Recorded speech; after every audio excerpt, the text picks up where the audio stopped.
إن الحمد لله نحمده ونستعينه ونستغفره ونعوذ بالله من شرور أنفسنا وسيئات أعمالنا من يهدي الله فلا مضل له ومن يضلل فلا هادي له وأشهد أن لا إله إلا الله وحده لا شريك له وأشهد أن محمدا عبده ورسوله أما بعد فإن أصدق الحديث كتاب الله وخير الهدي هدي محمد صلى الله عليه وآله وسلم وشر الأمور محدثاتها وكل محدثة بدعة وكل بدعة ضلالة وكل ضلالة في النار. Donc on continue Inch'Allah et on clôture aujourd'hui l'explication du livre en langue française du livre intitulé Min Kunuz al-Qur'an al-Karim, parmi les trésors du Saint-Coran, du grand savant de Médine Abdel Mohsin al-Abbad al-Badr hafidhahullah ta'ala wa ra'a. Le cheikh, à la fin du livre, il nous explique les deux dernières sourates du Coran, c'est-à-dire surat al-Falaq et surat al-Nas. Et c'est donc le cours d'aujourd'hui qui vont porter sur l'explication des versets de ces deux sourates. يقول الشيخ سورة الفلق قوله تعالى قل أعوذ برب الفلق من شر ما خلق ومن شر غاسق إذا وقب ومن شر النفاثات في العقد ومن شر حاسد إذا حسد. Donc ça c'est surat al-Falaq. Le cheikh nous dit مما ورد في فضلها مع سورة الناس حديث عقبة ابن عامر رضي الله تعالى عنه قال قال رسول الله صلى الله عليه وآله وسلم ألم تر آية أنزلت الليلة لم يرى مثلهن قط قل أعوذ برب الفلق قل أعوذ برب الناس رواه مسلم. Donc dans cette sourate dont la traduction du sens des versets est la suivante, dit je cherche protection auprès du Seigneur de l'aube naissante. قل أعوذ برب الفلق من شر ما خلق, contre le mal des êtres qu'il a créés, contre le mal de l'obscurité quand elle s'approfondit. ومن شر غاسق إذا وقب, et contre le mal de celle qui souffle sur les nœuds, et contre le mal de l'envieux quand il envie. ومن شر حاسد إذا حسد. Le cheikh, il va nous rapporter des hadiths du prophète sallallahu alayhi wa sallam qui nous prouvent l'importance et le mérite de cette sourate. Et le premier hadith qu'il nous présente, et le suivant également, qu'il va nous présenter, c'est en rapport non seulement avec surat al-Falaq, mais également surat al-Nas. Donc, ces hadiths, ils sont valables pour surat al-Falaq et la sourate qu'on va étudier ensuite, surat al-Nas. Il nous rapporte un hadith de Uqba ibn Amir, qu'Allah l'agrée, et qui est un hadith rapporté par l'imam Muslim dans son authentique. Le prophète sallam lui dit: n'as-tu pas vu des versets qui me sont descendus cette nuit? On n'a pas vu de semblable à elles ou à eux, c'est-à-dire ces versets, on n'a pas vu de semblable à ces versets qat. Et ensuite réciter donc les deux sourates Qul a'udhu bi rabbil falaq, Qul a'udhu bi rabbin nas, donc surat al-Falaq ou surat al-Nas, donc les versets qui sont compris dans ces deux sourates. Également un autre hadith qui nous rapporte le cheikh, hadith Abdullah ibn Khubayb قال كنت مع رسول الله صلى الله عليه وسلم في طريق مكة فأصبت خلوة من رسول الله صلى الله عليه وآله وسلم فدنوت منه فقال قل فقلت ما أقول قال قل قلت ما أقول قال قل أعوذ برب الفلق حتى ختمها ثم قال قل أعوذ برب الناس حتى ختمها ثم قال ما تعوذ الناس بأفضل منهما رواه النسائي بإسناد حسن.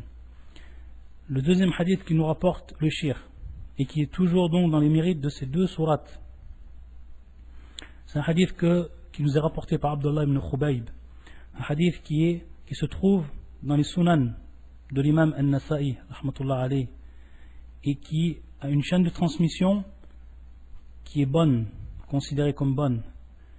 Il nous dit Abdullah ibn Khubayb qu'il était avec le prophète sallam en voyage, c'est-à-dire sur la route de Mecca, en direction de Mecca. Il a donc été seul un moment avec le prophète sallam, et à ce moment-là il s'est rapproché de lui Et le prophète lui a dit dis. Et il lui a répété 2 fois de dire dis. Et il lui a dit qu'est-ce que je dois dire Abdallah? Il lui a répondu. Et ensuite le prophète sallam lui a récité donc jusqu'à qu'il termine les 2 sourates. Il lui a récité Qul a'udhu bi rabbil falaq jusqu'à qu'il la termine. Et il a récité également Qul a'udhu bi rabbin nas jusqu'à qu'il la termine. Et ensuite qu'est-ce qu'il a dit le prophète sallam? Il a dit Ma ta'awwadha an-nasu bi afdali minhuma, c'est-à-dire que les gens ne se sont pas protégés par ce qui est meilleur de cela. C'est-à-dire que rien n'équivaut à ces 2 sourates lorsqu'on demande la protection à Allah Azza wa Jal. Lorsqu'on demande la protection, il n'y a rien qui équivaut à ces 2 sourates.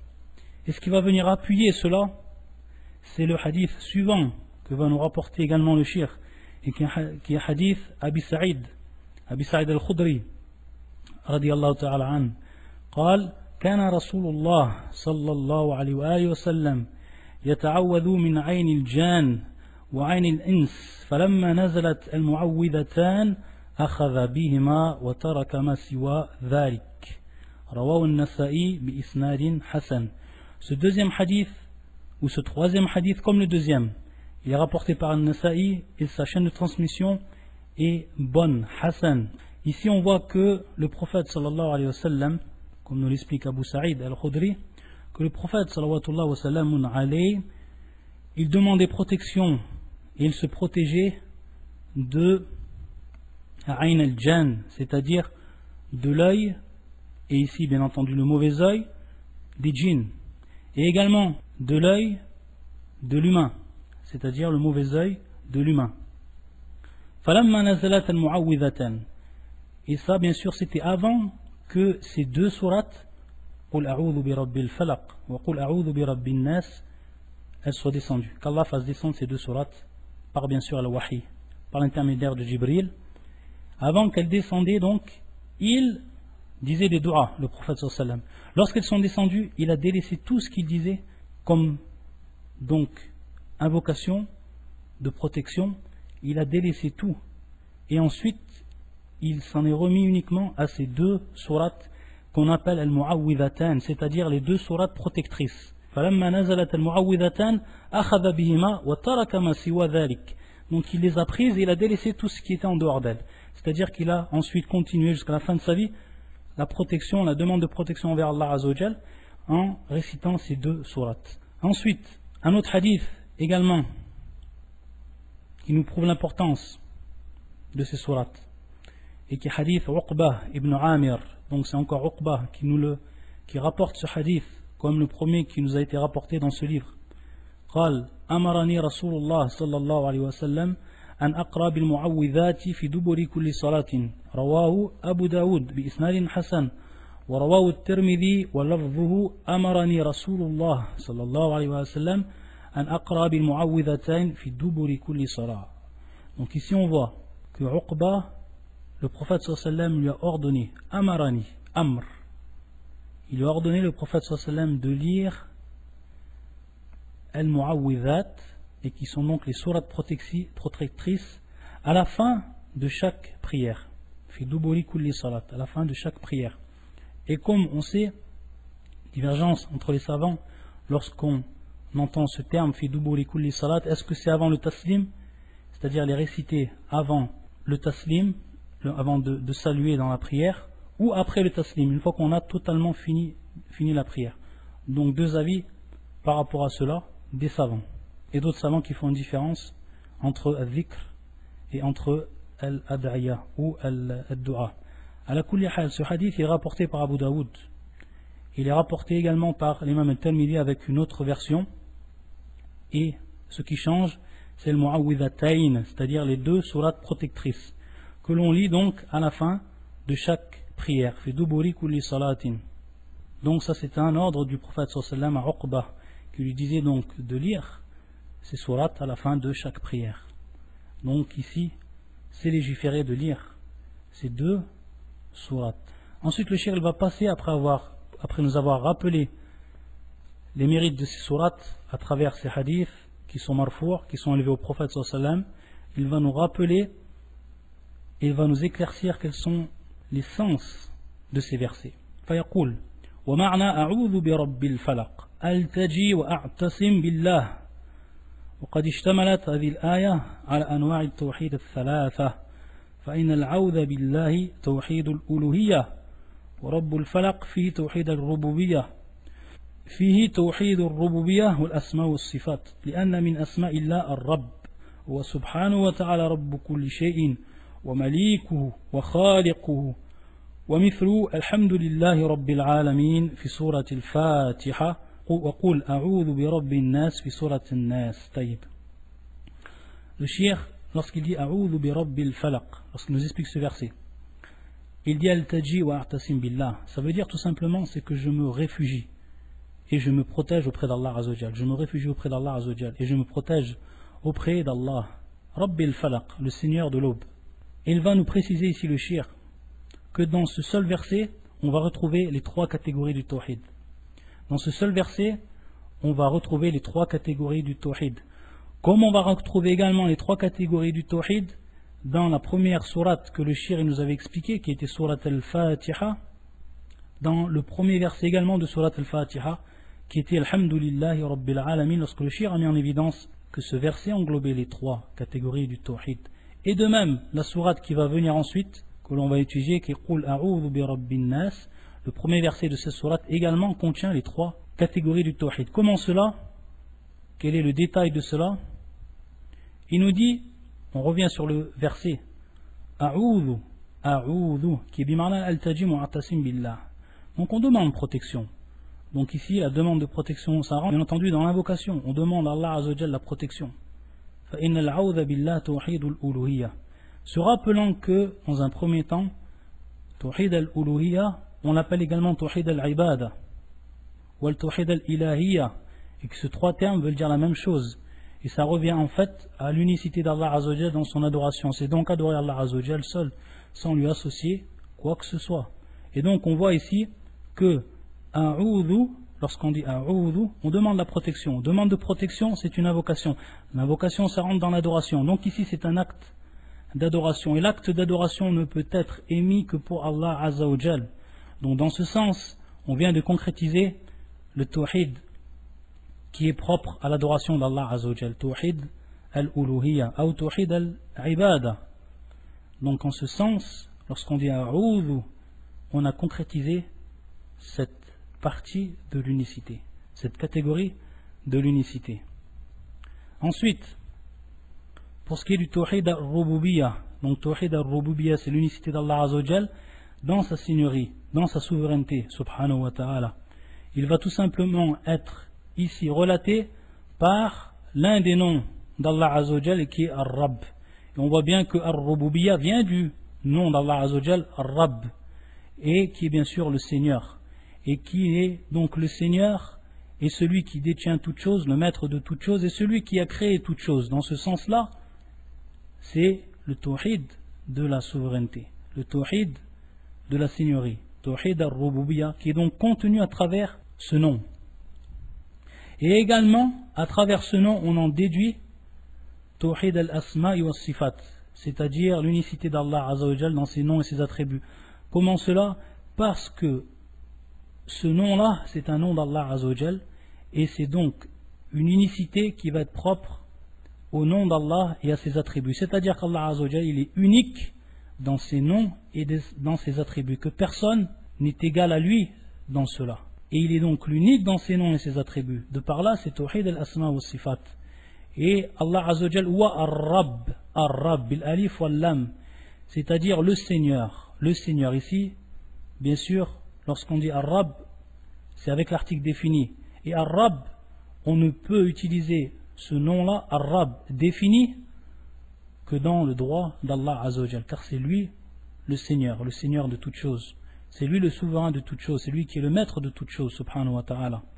Et donc en ce sens, lorsqu'on affirme, lorsqu'on reconnaît ce nom et son sens, alors également, on va attester ici l'unicité d'Allah Azzawajal dans ses noms et ses attributs, parce qu'on atteste que ce nom est unique à Allah Azzawajal, et qu'il est donc, Allah Azzawajal détient l'unicité pure dans ses noms et ses attributs, et en l'occurrence ici, le nom Ar-Rabb. Donc dans ce verset, قُلْ أَعُوذُ بِرَبِّ الْفَلَقِ, et également dans le premier verset de Surat An-Nas, قُلْ أَعُوذُ بِرَبِّ النَّاسِ, on a donc les trois catégories du tawhid. Ensuite le shir il passe à la suite du verset, ou toujours dans le verset, toujours dans le premier verset, na'am, il va nous donner l'explication de Al-Falaq. Al-Falaq. Al-Falaq, il dit le shir, Ma'na as-subh, comme donc cela a été traduit. L'aube, as-subh. Fi qawli jumhur al-mufassirin. C'est donc la parole de la plupart des savants du tafsir. Et l'imam Ibn Kathir a attribué cette parole à Jabir wa Ibn Abbas, radiyallahu ta'ala anhum, wa ghayrihima, et d'autres encore. Et ce verset-là donc, comme il nous dit le shir wa mithlu qawlihi, il est comme le verset suivant, comme la parole d'Allah Azza wa Jal, Faliqul isbah, Faliqul isbah. Et donc, Faliqu, c'est ici ism fa'il, c'est donc ism fa'il, et qui vient du verbe, et qui est pris du verbe falaqa, et qui au niveau de la traduction, au niveau du sens, veut dire fendre, veut dire fissurer. Donc, Faliqul isbah, donc celui qui fend l'aube, al-isbah. Et ça c'est fi surat al-An'am, ce verset est fi surat al-An'am, et le verset 96. Si on peut l'écrire en français. وقوله والصبح إذا أسفر, والصبح إذا أسفر. Ça c'est fi surat al-Muddathir, qui est le verset 34. والصبح, donc Allah Azza wa Jal, il jure ici par sa créature qui est l'aube. والصبح إذا أسفر. Et asfar bima'na ashraq, ashraqa, c'est-à-dire donc au moment où il se dévoile, où il prend son éclat, au moment où il brille, donc au moment où il se lève l'aube. Wa qawluhu was-subhi idha tanaffas, was-subhi idha tanaffas, lorsque l'aube respire. Was-subhi idha tanaffas. Et il nous dit le shir, wa la'alla takhsisahu bi-dhikri لأهميته في حياة الناس ومعايشهم. قال الله عز وجل قل أرأيتم إن جعل الله عليكم الليل سرمدا إلى يوم القيامة من إله غير الله يأتيكم بضياء أفلا تسمعون. Ça c'est في سورة Al-Qasas, et c'est le verset 71. Il nous dit ici qu'Allah Azza wa Jal, il a donc rappelé As-Subh, qui est le Falaq. Et il l'a précisé dans ce verset.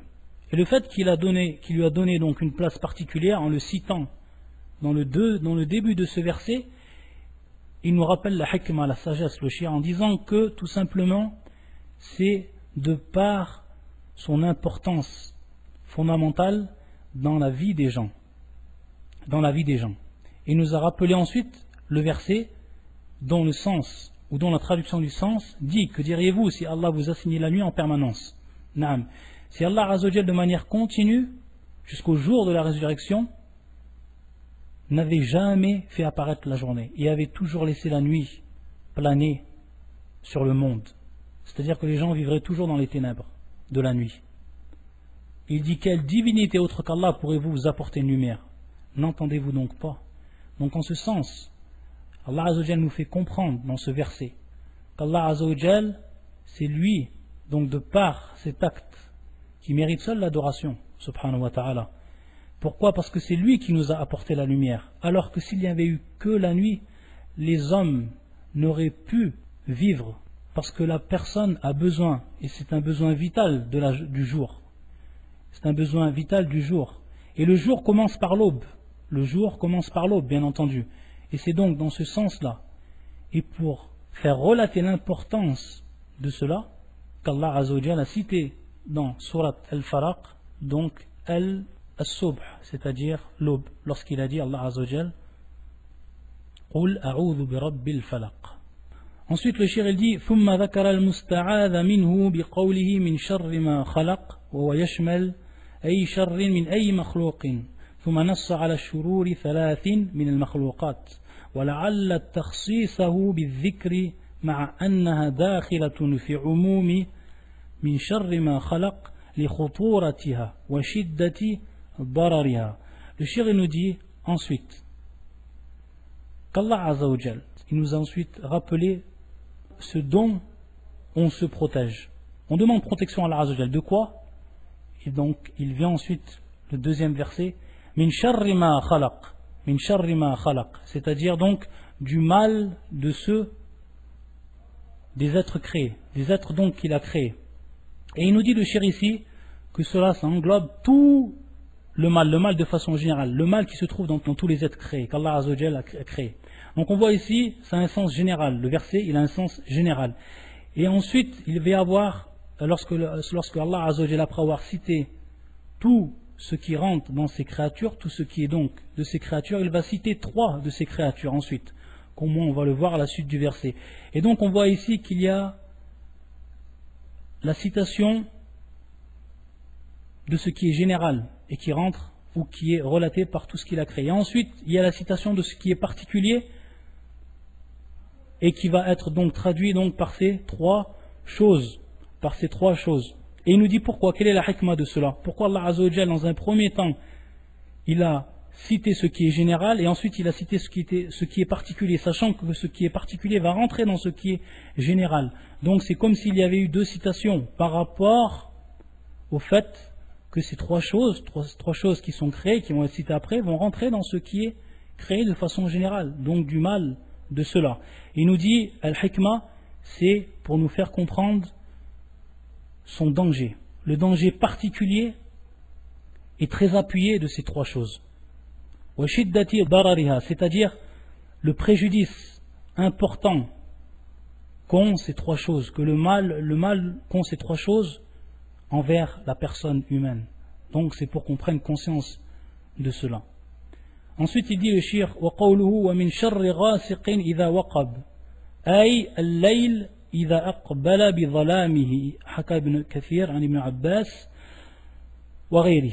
وفي القاموس المحيط وقب الظلام دخله وهو يقابل الفلق لأن الفلق إقبال النهار ووقوب الغاسق إقبال الليل. ومنه قوله تعالى أقم الصلاة لدلوك الشمس إلى غسق الليل فإن بعد دلوك الشمس وزوالها صلاتين هما الظهر والعصر وفي غسق الليل وهو أوله صلاة المغرب والعشاء وفي أول الليل تنتشر الشياطين. طيب. Le shir nous dit ici en nous citant ensuite le 2 ou le 3e verset ومن شر غاسق إذا وقب. Il nous dit le shir, pour expliquer donc ce 3e verset, il dit al-layl idha aqbala bi dhalamihi. Donc le sens ici de ce verset wa min sharri ghasiqin idha waqab, il dit c'est lorsque la nuit débute par ses ténèbres. C'est lorsque la nuit débute par ses ténèbres. Et cette parole-là, elle était attribuée de la part d'Ibn Kathir à Ibn Abbas. Et donc il revient également au sens lorsqu'on dit waqab al-dhalam, c'est-à-dire dakhala, c'est-à-dire lorsque les ténèbres débutent, lorsque rentrent les ténèbres. Donc ils rentrent dans ce jour qui est présent, ils rentrent et ils vont donc prendre place les ténèbres. Wa yuqabil al-falaq, c'est-à-dire qu'il vient en opposition avec l'aube. Pourquoi? Parce que nous explique le shir, l'aube est le début de la journée, alors que al-ghasiq, qui est ici al-layl, qui est la nuit, c'est le début de quoi? De la nuit. C'est le début de la nuit. C'est donc au moment où va se coucher le soleil et va débuter donc la nuit. Min sharri ghasiqin idha waqab. Donc au moment où la nuit rentre, débute. C'est dans le sens qu'on comprend donc qu'on se protège du mal de cela. Certains savants donnent également une autre explication pour le terme ghasiq, et c'est un hadith qui est rapporté par l'imam al-Tirmidhi et qui est authentifié par Cheikh Albani rahmatullah alayh, et qui est la parole du prophète sallallahu alayhi wa sallam, ista'idhi billahi min hadha fa innahu al-ghasiq idha waqab. Le prophète sallallahu alayhi wa sallam est sorti un jour et il était avec Aïcha et il a dit ista'idhi billah, c'est-à-dire demande protection à Allah azza wa jalla de cela. Et le prophète sallallahu alayhi wa sallam a montré de par sa main ou de par son doigt, il a montré en direction de Al-Qamar, il a montré en direction de la lune. Et il a dit à ce moment-là, فَإِنَّهُ الْغَاسِقِ إِذَا وَقَبْ. Donc comme dans le verset, مِنْ شَرِّ غَاسِقٍ إِذَا وَقَبْ. Il a dit, فَإِنَّهُ الْغَاسِقُ إِذَا وَقَبْ. C'est donc Al-Ghasiq, donc on reprend le terme en arabe, إِذَا وَقَبْ, lorsqu'il apparaît. Et bien sûr ici Al-Ghasiq, donc on va comprendre que c'est le Qamar, que c'est la lune. Et Également, une précision que l'on donne, certains méchères, comme nous le rapporte Charles Albani, disent qu'il n'est pas permis de montrer la lune du doigt. Et ici, dans ce hadith, on a bien le contraire. Le prophète sallam a bel et bien montré, de par sa main ou de par le geste de sa main, al-qamar, la lune. Donc il est permis de faire cela. Et donc il a dit à Aïcha, ista'idhi billah, demande protection à Allah Azzawajal de cela. À la kulli hal, si on prend donc al-layl, ou quoi on dit qu'al-qamar, si on dit le début de la nuit, si on dit que al-ghasiq ici c'est al-qamar, lorsqu'elle apparaît, ça relate à la kulli hal le début des ténèbres. Ça relate dans les deux cas le début des ténèbres. Et c'est ici le mal de cela, lorsque les ténèbres débutent. Et on va voir ensuite dans le hadith qu'il va nous rapporter, on va comprendre un peu plus ce qu'il arrive au moment où les ténèbres rentrent. Qu'est-ce qu'il arrive exactement? Taïb. Donc que ce soit l'explication de Al-Layl ou Al-Ghasiq Al-Layl ou Al-Qamar, ça relate la même chose. Et on va se protéger donc ici de ce qui rentre dans cela. Et ensuite il nous cite un verset, le shir, pour appuyer et pour nous dire qu'au début, et qui est le verset suivant, Aqimis salata liduluki shamsi ila ghasiqil layl. Et il nous dit le shir ici que au moment, donc duluk shams qui est zawaluha, c'est au moment où commence à pencher le soleil, donc après le temps du midi. Et on a deux prières à ce moment-là, on a la prière du dhuhr et la prière du asr. Et ensuite, fi ghasaqil layl, donc au moment où on va rentrer la nuit, qui est donc le début de la nuit, il nous dit on a donc les deux prières qui vont arriver également, qui sont al-maghrib ou al-isha, c'est-à-dire al-maghrib ou al-isha, qui sont la prière du maghrib et la prière du isha. Ensuite, donc on a deux prières au moment où le soleil commence à pencher, zawalwa, et également au moment où il se couche, au moment où il s'est couché le soleil, et donc a commencé à apparaître al-dhalam, les ténèbres, et qui sont salat al-maghrib ou al-isha. Et il nous dit, le shir ici qu'on va donc comprendre par rapport à ce qu'on a dit auparavant dans ce verset. Il nous dit, fi awwali layl tantashiru ash-shayatinu kama fi sahih al-Bukhari. Il nous dit que au début, lorsque la nuit commence, le shir nous dit que à ce moment-là, les shayatines, les diables, ils se propagent. Les diables, ils se propagent au moment où rentre la nuit. Donc à ce moment-là, au moment où rentre la nuit. Il va nous rapporter un hadith du prophète sallam qui vient authentifier cette parole. C'est un hadith qui est rapporté par l'imam al-Bukhari dans son authentique. De même l'imam Muslim dans son authentique également.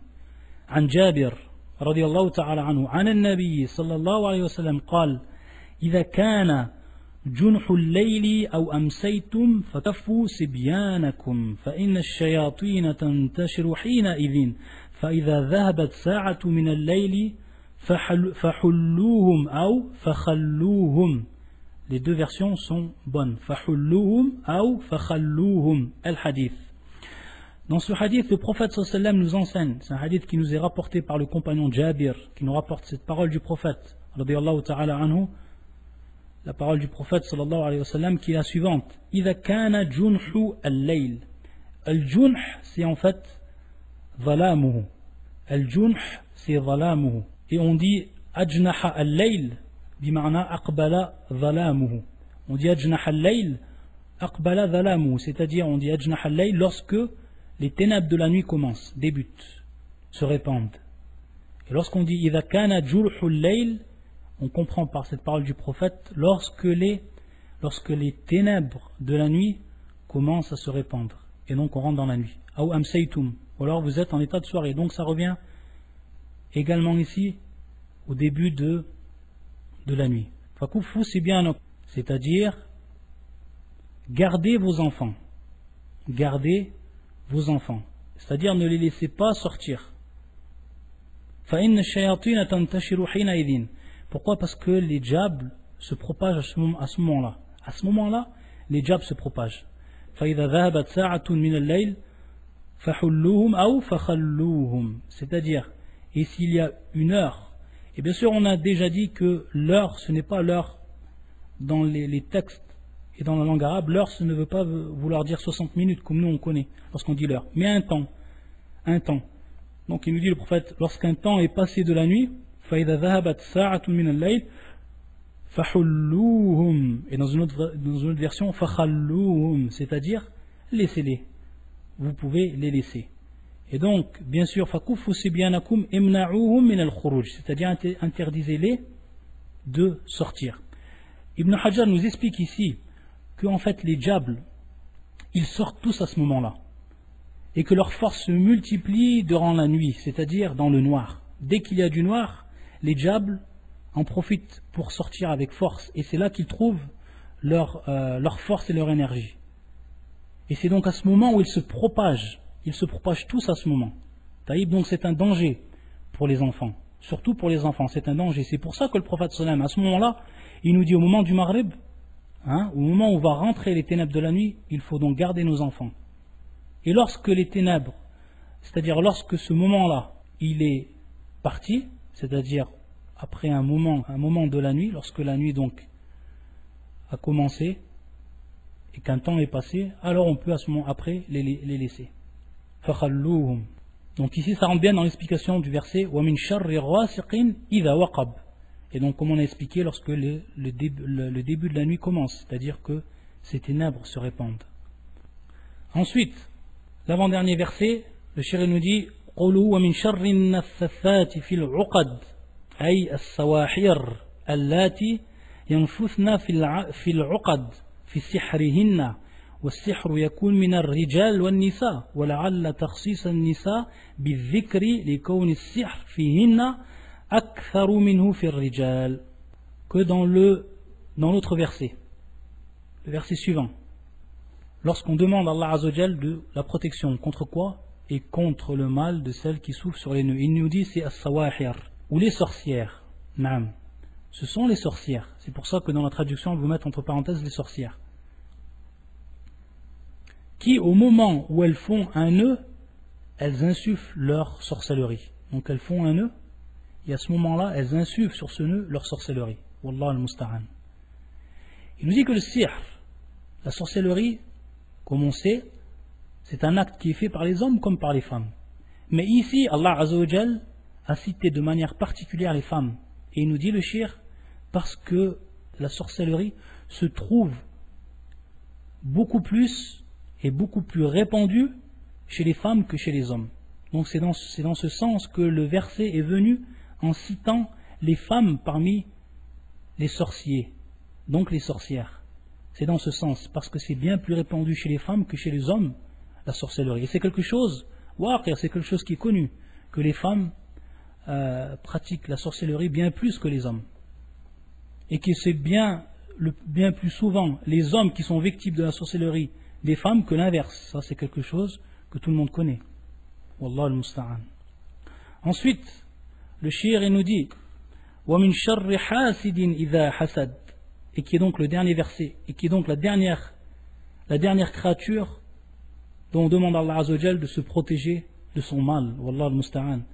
Il nous dit le shir al-hasid walladhi yatamanna zawal an-ni'mati 'an al-mahsud sawa'an hasalat lil-hasid أو لم تحصل ويدخل في ذلك الحاسد الذي يصيب بعين والذي لا يصيب بالعين وإنما قيد الاستعاذة من شر الحاسد بقول إذا حسد لأن الضرر منه يكون بتلبسه بالحسد وتعلق نفسه أو نفسه بحاسد المحسود. Le shir nous dit ici que al-hasid, l'envieux, celui qui est envieux, al-hasid. Qu'est-ce que l'envieux? Al-hasid. Et donc al-hasid qui est ismun fa'il.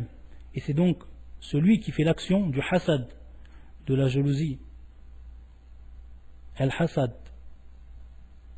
Il nous dit walladhi yatamanna zawal an-ni'mati 'an al-mahsud. Il espère, cette personne-là, elle espère que le bien qui est présent de la personne qu'elle jalouse disparaisse. C'est ce qu'elle espère, cette personne-là, al-hasid. Celui qui te fait, qui est envieux envers toi, il espère que le bien que tu possèdes disparaisse. Ça c'est al-hasid. Et que ce bien soit présent chez al-hasid ou qu'il ne soit pas présent. Dans les deux cas. Qu'il sera quand même hasid. Qu'il l'a ou qu'il l'a pas cette ni'ma. Et il rentre également dans al-hasid celui qui t'envie de par son œil, c'est-à-dire le mauvais œil, al-ayn, et celui également qui ne fait pas de cela, c'est-à-dire que son hasad reste et vient du cœur uniquement. Mais donc ça peut venir de l'œil, c'est-à-dire il peut t'atteindre par son œil, par son mauvais œil, wallah al-musta'an, ou ne pas t'atteindre par cela. C'est ce qu'il nous dit le shir. Yusibu bi'ayni walladhi la yusibu bi'ayni, al-hasid alladhi yusibu bi'ayni walladhi la yusibu bi'ayni. Qu'il t'ait atteint de par son œil ou pas, dans les deux sens, il sera considéré comme al-hasid. Et bien entendu, le mal ici, c'est pour ça qu'il est cité dans le verset idha hasad, c'est-à-dire au moment où il en vit. Quand il en vit, le moment où il en vit. Et bien sûr ici, comme nous répète le shir, c'est que le préjudice est connu. Le préjudice est connu. Et que la personne va s'accrocher donc à cette jalousie. Bihasad al-mahsoud. Qu'il a envers celui à qui il est fait jalousie. Wallah al-musta'an. Voilà donc pour cette sourate al-Falaq. On va passer ensuite à la dernière sourate que le shir va nous expliquer et donc par là terminer l'explication de ce livre et qui est sourate al-Nas. سورة الناس يقول الشيخ قوله قل أعوذ برب الناس ملك الناس إله الناس من شر الوسواس الخناس الذي يوسوس في صدور الناس من الجنة والناس قل أعوذ برب الناس dit je cherche protection auprès du Seigneur des hommes ملك الناس le souverain des hommes إله الناس le Dieu des hommes, la divinité des hommes min sharr al-waswas al-khannas, contre le mal du mauvais conseilleur, le furtif. Alladhi yuwaswisu fi suduri an-nas, qui souffle le mal dans les poitrines des hommes. Min al-jinnati wan-nas, qu'il, le conseiller, soit un djinn ou un être humain. Donc on va voir que dans le dernier verset, ils ont pris un des avis. Lorsqu'ils disent qu'il, le conseiller, soit un djinn ou un être humain, on va voir les deux avis qui nous sont donnés par les savants. Il nous dit le shir que dans un premier temps, comme il l'a expliqué donc dans Surat al-Falaq, il nous a expliqué que dans cette sourate-là, tout simplement, il nous a d'abord cité les hadiths qui représentaient le mérite de cette sourate et sourate al-Falaq. Il a également insisté sur le fait que le premier verset de cette sourate Nas, comme le premier verset de sourate al-Falaq, englobait, comprenait les trois catégories du tawhid. Ici, dans sourate al-Falaq, قل أعوذ برب الفلق. Ici, قل أعوذ برب الناس. Donc, pourquoi Allah Azza wa Jal, il a cité An-Nas? Quelle est al-hikmah? Le shir va nous en faire part. Il nous dit وإنما ذكر ربوبيته للناس مع أنه رب العالمين رب كل شيء ومليكه لشرف الإنس ولهذا أرسلت منهم الرسل وأنزلت عليهم الكتب والجن تابع لهم أو تابع لهم كما تقدم الاستدلال لذلك في سورة الأحقاف. Le shir nous dit Naam. Il nous dit qu'Allah Azza wa Jal, on sait qu'il est la divinité et il est également le maître de toutes choses qu'il a créées. Rabbul Alamin, il est le Seigneur des mondes, comme a fait Surat al-Fatiha. Alhamdulillah, Rabbil Alamin, le Seigneur des mondes. Ici, il a cité Allah Azza wa Jal, les hommes. Donc de manière particulière, on voit encore un aspect particulier lorsqu'il cite les hommes et qui sont qu'une partie de tout ce qu'il a créé Allah Azza wa Jal. Et qui sont qu'une partie de ces mondes, al-alamin, de ces mondes. Il nous dit, il a fait cela Allah Azza wa Jal de par l'honneur qu'il a donné à l'homme. De par l'honneur qu'il a donné à l'homme. Les sharaf al-ins. Et c'est pour cela qu'il a envoyé des hommes, c'est-à-dire qu'il a pris parmi les hommes des envoyés. Et qu'il a envoyé, ou qu'il a fait descendre chez eux les livres. C'est-à-dire que les djinns les suivent dans cela. Et on a vu, lorsqu'il nous dit le shir, on avait vu dans un verset qu'il avait choisi, le shir fi surat al-Ahqaf, et qui était le verset وَإِذَا صَرَفْنَا إِلَيْكَ نَفَرًا مِنَ الْجِنِّ يَسْتَمِعُونَ الْقُرْآنَ فَلَمَّا حَضَرُوا قَالُوا أَنصِتُوا فَلَمَّا قُضِيَ وَلُّوا إِلَى قَوْمِهِمْ مُنذِرِينَ. Donc on a vu dans l'explication de ce verset que nous avait donné le shir que les djinns, il n'y a pas des prophètes parmi les djinns, qu'il n'y a pas des envoyés qui ont été choisis parmi les djinns. Les envoyés, ils ont été choisis parmi les hommes uniquement, et ça c'est la parole authentique. Par contre, chez les djinns, il y a des avertisseurs. il y a des avertisseurs, ceux qui sont considérés comme Nadir ou Munvirin, ceux qui avertissent, mais il n'y a pas donc, il n'y a pas eu de révélation faite aux djinns. Donc il n'y a pas eu d'envoyés parmi les djinns et de prophètes parmi eux. Ça c'est ce qu'on avait déjà étudié. Donc ils suivent les hommes par rapport à cela. Eux ils vont suivre les envoyés des hommes. Comme lorsque, bien entendu, dans la sourate ou dans le verset qu'on a cité, lorsque une partie des djinns ont écouté le Coran qui a été descendu au prophète sallallahu alayhi wa sallam, et qu'ensuite ils ont été avertir leur peuple de ce que contenait le Coran. Donc on voit que c'était des avertisseurs et qu'ils ont pris donc de l'envoyer parmi les hommes, et ici en l'occurrence le prophète sallallahu alayhi wa sallam. Donc c'est pour ça, il y a la sharaf, pour cet honneur qu'Allah Azza wa Jalla a fait en choisissant parmi eux des envoyés qu'il a cités dans ce verset, Qul a'udhu bi rabbin nas, alors qu'il est bien entendu le Seigneur des mondes, Rabbul Alamin. Ensuite le shir il nous dit que dans cette sourate on trouve trois parmi les noms, des nobles noms d'Allah Azza wa Jalla, des noms parfaits d'Allah Azza wa Jalla, trois, et qui est Al-Rabb, Al-Malik wal-Ilah. Al-Rabb, Al-Malik wal-Ilah. Et donc le musulman il demande protection de par ces trois noms. Du mal, min sharri al-waswas alladhi wa ash-shaytan. Al-waswas alladhi wa ash-shaytan, il nous dit le shir, min sharri al-waswas alladhi wa ash-shaytan. Donc du mal du shaytan, du diable, alladhi ala ala nafsi bi irwa'i bani adam, celui qui a fait le vœu de faire tomber dans l'égarement les enfants d'Adam. Illa man hafidhahumullah min sharri, sauf ce qu'Allah Azza wa Jal a protégé de son mal. Wa yuwaswisu fi sudur inda al-ghaflati an dhikrillah wa ta'ati wa yakhnas inda dhikrillah ou wa yakhnis, les deux sont permis. Wa yakhnas ou yakhnis inda dhikrillah فيبتعد عن الإنسان كما قال ابن عباس إذا ذكر الله العبد خنس من قلبه فذهب وإذا غفل التقم قلبه فحدثه ومناه نقله عنه القرطبي في تفسيره. Il nous dit ici le shir que le shaitan yuwaswis, c'est-à-dire donc qu'il insuffle son mal dans les poitrines des gens. Et à quel moment? Au moment où ils sont عند الغفلة, insouciants, lorsqu'il est insouciant du rappel d'Allah Azza wa Jal et de son obéissance, de son adoration. Au moment où il est insouciant de cela, alors à ce moment-là, le shaitan s'active et il insuffle son mal à l'intérieur de la poitrine. Donc à ce moment-là, عند الغفلة عن ذكر الله وطاعته, lorsqu'il est donc insouciant du rappel d'Allah Azza wa Jal et de son obéissance. ويخنس عند ذكر الله فيبتعد عن الإنسان, c'est-à-dire ويخنس عند ذكر الله, c'est-à-dire qu'il se recule, il recule. Pourquoi? Parce que le verbe khanasa au niveau de la langue arabe ça veut dire ta'akhara wa rakasa, c'est-à-dire donc qu'il recule, il repart en arrière, c'est-à-dire qu'il s'enfuit au moment où la personne se rappelle d'Allah Azza wa Jal, qu'elle se rappelle d'Allah Azza wa Jal. À ce moment-là il est furtif, c'est pour ça qu'ils le traduisent donc par furtif, c'est-à-dire qu'il s'en va très rapidement et qu'il prend du recul directement.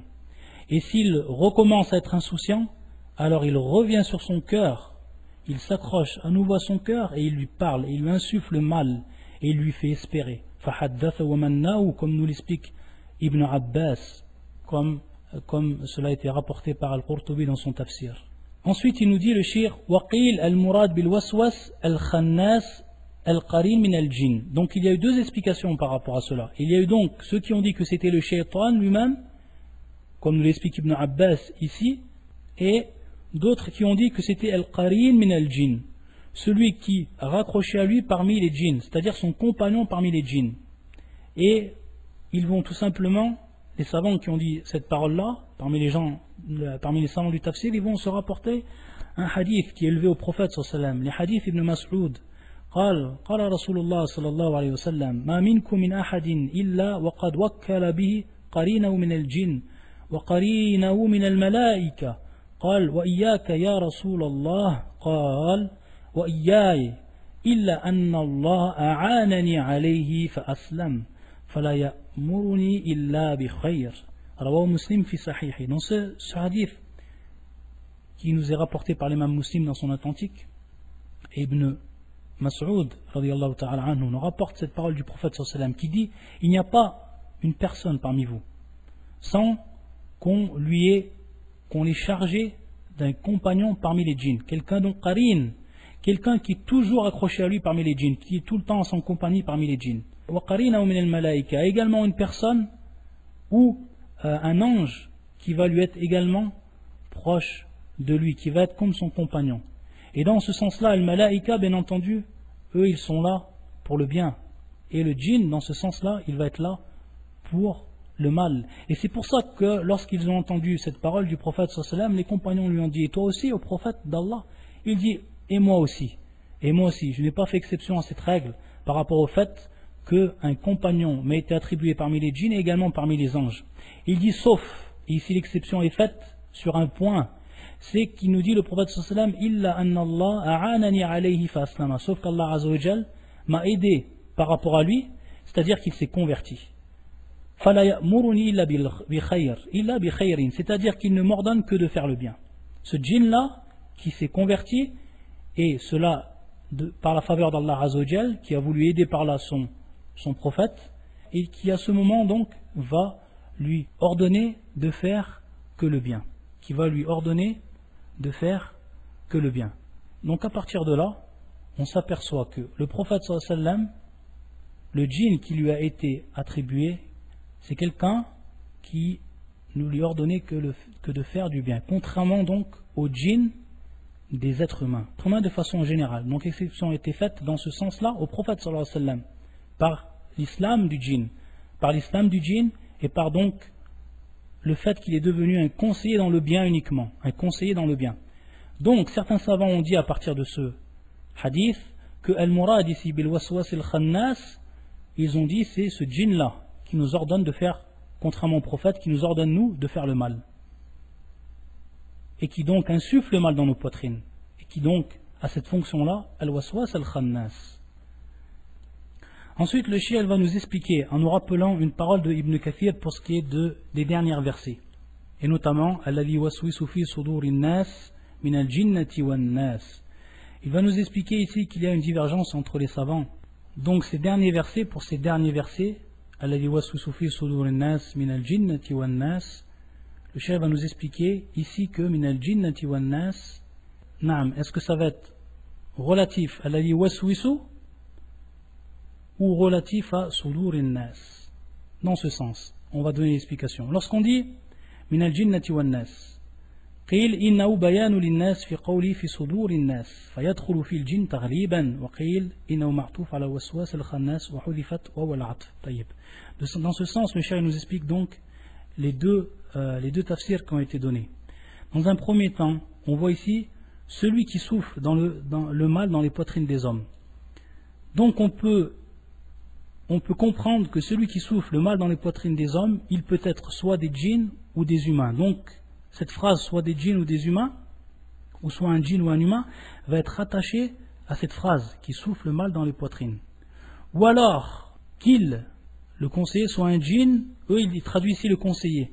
Donc ici, lorsqu'ils traduisent et prennent le sens le conseiller, qu'ils le mettent entre parenthèses, ça veut dire que dans la traduction ils ont pris l'avis des savants, parmi les avis des savants. C'est-à-dire que cela donc est raccroché à qui souffle le mal dans les poitrines, c'est-à-dire qui soufflent le mal.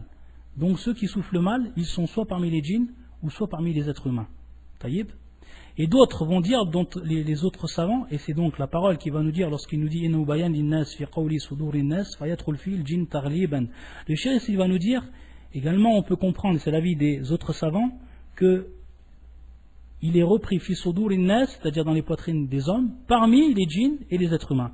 C'est-à-dire que ceux qui vont être victimes de ce mal sont soit un djinn ou un être humain. Donc on voit bien ici maintenant la différence. C'est-à-dire comment on va relier cette phrase, qui est la dernière, min al-jinnati wan nas, qu'il soit un djinn ou un être humain, à quelle phrase qui est présente auparavant, on va le relier pour en déduire donc la signification. Donc dans un cas, on va comprendre, pour résumer, que c'est soit ceux qui soufflent le mal, soit ce sont des djinns ou des êtres humains, ou alors que ceux à qui on a soufflé le mal et qui sont les victimes, soit sont des djinns ou des êtres humains. Et bien entendu, le sens diffère dans les deux cas. Taïb. Et ensuite, il va nous rapporter la parole de Ibn Kathir qui met en évidence cela. C'est-à-dire que celui qui va faire le waswas, est-ce qu'il va faire partie des djinns et également des hommes ou uniquement des djinns? Et dans l'autre cas, si il est lui la victime, est-ce qu'il va faire partie uniquement des hommes ou également des djinns? Taïb. Donc dans ce sens, on voit les deux avis. Et ensuite il dit, Ibn Kathir, donc on est toujours dans la parole de Ibn Kathir, وَقَوْلُوا مِنَ الْجِنَّةِ وَالنَّاسِ هَلْ هو تفصيل لقوله الذي يوسوس في صدور الناس ثم بينهم فقال من الجنة والناس فهذا يقوي القول الثاني وقيل قوله من الجنة والناس تفسير للذي يوسوس في صدور الناس من شياطين الإنس والجن كما قال تعالى وكذلك جعلنا لكل نبي عدوا شياطين الإنس والجن يوحي بعضهم إلى بعض زخرف القول غرورا. Donc on voit ici dans le verset qui nous a cité que non seulement وكذلك جعلنا لكل نبي عدوا شياطين الإنس والجن, on voit que dans ce verset Allah Azza wa Jalla a placé pour les prophètes, pour tous les prophètes, des shayatines, des djabs, parmi les hommes et parmi les djinns. Parmi les hommes et parmi les djinns. Donc dans ce sens, on va retrouver le deuxième avis des savants, ou le premier avis des savants, qui nous disent que ici rentre, qui souffle mal dans les poitrines, rentrent les djinns et rentrent les êtres humains, comme c'est cité dans ce verset. وَكَذَلِكَ جَعَلْنَا لِكُلِّ نَبِيٍّ عَدُوًّا شَيَاطِينَ الْإِنسِ وَالْجِنِّ, c'est-à-dire des ennemis parmi les djabs, qu'ils soient donc des hommes ou qu'ils soient des djinns. Et il nous dit également, en nous rappelant une parole de l'imam al-Shawkani, après nous avoir rapporté le shir, la parole de Ibn Kathir, il va nous rapporter également une parole de l'imam al-Shawkani. Il dit, وَقِيل, قال l'imam al-Shawkani dans son tafsir, يجوز أن يكون المراد أعوذ برب الناس من الوسواس الخناس الذي يوسوس في صدور الناس ومن الجنة والناس كأنه استعاذ بربي من ذلك الشيطان الواحد ثم استعاذ بربي من جميع الجنة والناس. C'est-à-dire on peut comprendre également, qu'il nous est permis de comprendre également, comme nous l'explique l'imam Shawkani, que dans un premier temps on a demandé protection à Allah Azza wa Jalla, notre Seigneur, de ce shaitan unique, dont ce shaitan qui souffle le mal, et qu'ensuite on a demandé protection de tout al-jinna wa nas, c'est-à-dire qu'on a demandé protection de tous les djinns et de tous les hommes. Également, cette compréhension du verset, elle est plausible, comme nous l'explique l'imam Shawkani. Donc, à la kulli hal, après avoir donné donc les différents avis des savants, et comment on va comprendre cela, c'est-à-dire comme cela a précédé, Wallah al-Musta'an. Et ensuite donc le shir, il termine par cette parole de l'imam Shawkani, son livre. C'est donc aujourd'hui, walillah alhamd, qu'on termine donc l'explication de ce livre. Et donc aujourd'hui on est le 9/6/2007, ce qui correspond au 23 Jumad al-Awwal de l'année 1428, c'est-à-dire le 9 juin 2007. Et c'est ce jour-là donc qu'on termine l'explication de ce livre. Walhamdulillah alladhi bi ni'matihi tatimmu salihat. Donc on demande à Allah Azza wa Jal qu'il nous fasse profiter de tout ce qu'on a entendu par rapport à ces cours. Et on demande à Allah Azza wa Jal qu'il nous protège donc, en ayant fini par Surat al-Nas, qu'il nous protège donc du mal des djinns et des hommes. Allahumma amin. سبحانك اللهم وبحمدك أشهد أن لا إله إلا أنت أستغفرك وأتوب إليك.